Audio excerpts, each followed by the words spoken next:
It's official. Donald Trump thinks Keir Starmer is weak. Not confused, not inexperienced, weak. And that judgment didn't come from Twitter drama or tabloid gossip. It came straight from inside the White House. 3 words: cold, surgical. They are just weak. And the moment that leaked, the so-called special relationship flatlined. Because while Starmer was busy doing lawyer PM optics, careful wording, moral posturing, diplomatic yoga, Trump was out there seizing tankers, threatening Greenland, grabbing foreign leaders and reshaping the global order in real time. And here's the part that should scare people. Trump didn't even bother to call London first. That's when the whispers started that Starmer isn't just out of sync, he's out of the loop. That Washington doesn't see him as a partner, but as background noise. Infrastructure, useful, quiet, disposable. And then today happened. A Russian-flagged oil tanker gets seized in European waters, British military bases used, Royal Air Force assets involved, a move that could have triggered a serious international incident. And suddenly the question hits Westminster like a brick. When did the Prime Minister last speak to the President of the United States? Starmer steps up and admits the last real conversation was over Christmas. That pause you felt? Yeah, that's power draining out of the room. Because if Trump is making world-changing moves without even picking up the phone, if Britain finds out what it's involved in after it happens, then this isn't a misunderstanding. It's a message. And once you see that message, everything else starts to make sense. And that's where it gets ugly, because this wasn't some quiet diplomatic oversight. This blew up live in Parliament. At Prime Minister's questions, Starmer gets asked straight up, when did you last actually speak to Trump about security guarantees, about America dragging us into high-risk operations, no wiggle room, no lawyer tricks? Starmer pauses and then says it. Twice over Christmas, that's it, weeks ago. Since then, Trump's bombed Iranian nuclear sites, dragged Maduro out of Venezuela, threatened to take Greenland off a NATO ally like it's a real estate deal, seized a Russian-flagged tanker using British bases without looping in Downing Street first. Let that sink in. Britain's assets, Britain's risks, Britain's consequences, and the Prime Minister finds out the same way the public does after the fact. You could feel the Commons clocking it in real time. This wasn't strong alliance energy. This was manager finding out his staff already did the job without him. And while Starmer's insisting everything is constructive and ongoing, reports start leaking that he didn't even get Trump on the line afterward. Just aides, staffers, people whose job is to stop you reaching the boss. That's not diplomacy. That's being parked in the waiting room. And once that reality lands, one brutal question hangs over everything. If Trump doesn't respect Starmer, why would he listen to him? Imagine being the Prime Minister and major military operations are happening right under your nose, involving Russia, America and your own bases, and you're not even consulted. That's exactly what happened. RAF surveillance planes, check. Royal Fleet auxiliary support, check. British assets deployed without Downing Street approval. Ding, ding, ding. When the story broke, Starmer scrambled to respond. Press briefings turned into awkward theatre. Clipped sentences, rehearsed talking points, no clarity. Journalists noticed every twitch, every hesitation. The message was clear. The UK was being sidestepped on global decisions, and Starmer looked powerless while the White House acted decisively. The public? They weren't buying it. Social media exploded. Clips of the PM's briefing were dissected. Memes ran rampant.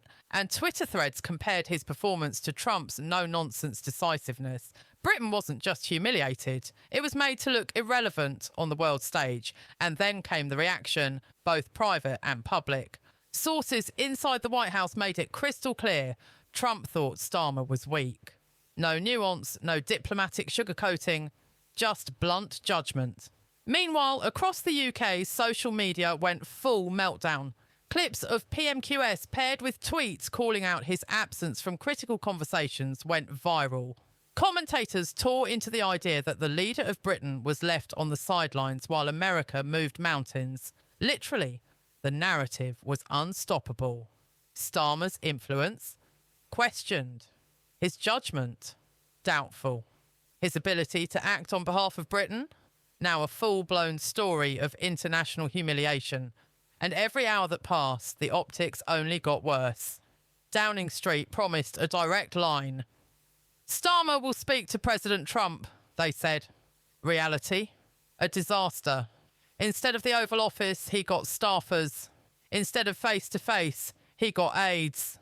Instead of answers, he got assistants passing along messages. No president, no secretary of state, just bureaucratic echoes. And in that moment, the so-called special relationship didn't just fray, it vanished. Starmer wasn't being ignored by accident. He was being left on red by the most powerful man on the planet, and everyone in Westminster could see it. The humiliation, total. Washington's lost faith in Starmer, plain and simple. First off, the recognition of Palestine got the Americans seeing red. Then there's the free speech laws. US tech giants are twitching, worried Britain's putting the screws on them.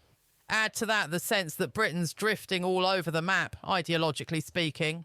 Trump's not thinking about feelings here. He's calculating. Starmer can go on about unity all he likes, but when it comes down to it, he won't line up with American interests. And that's all Washington sees. Talk, no action. And here's where it all falls apart. Starmer talks a big game about unity, but in practice, he's a jellyfish. He wants it all at once. Gaza and Israel, China and America, cozy with the EU without actually saying it, NATO loyalty without making a real commitment. Trump sees this wobbling back and forth and hates it. He doesn't care about balance. He wants sides picked, and he wants them picked yesterday. Starmer drifts. Trump bulldozes. Every time Starmer tries to play both sides, Washington writes him off. It's not clever. It's paralysis. And in the eyes of the most powerful man on the planet, that makes you weak. And that wobble, it bleeds straight into Starmer's next big problem, Europe and Greenland. He goes to Paris, aligns himself with Europe, tries to warn Trump, plays the careful diplomat. What does he get? A shrug. Trump doesn't care, might use force. He even drops a hint that NATO could be optional. That's the power imbalance right there. When your carefully worded warning gets tossed aside in a matter of hours, you're not a player, you're decoration. Britain's supposed leader, reduced to making polite suggestions while the guy running the show redraws the map without a call. Starmer's influence isn't just weak, it's invisible. And it's not just a quiet shake-up. Starmer's drift is detonating domestically. Reform UK is sitting at 34% in the polls, Farage is on the march, and Starmer's approval, a brutal minus 54. That's the kind of number that makes even your own MPs raise an eyebrow, and raise an eyebrow they do. Some are openly questioning his judgment, wondering if he's really up to the job. It's the perfect storm. Abroad, he's invisible, ignored by Trump, sidelined in international operations, left out of critical decisions. At home, his own party is losing faith. Voters are switching allegiances and opponents smell blood. When your foreign policy looks like a wobble, your domestic standing crumbles faster than you can send a statement. The pattern is crystal clear. Trump sees Starmer as weak. Britain's public is starting to see it too, and once a leader is perceived as irrelevant abroad and fragile at home, it doesn't take long before pressure builds, confidence evaporates, and the narrative of incompetence sets in.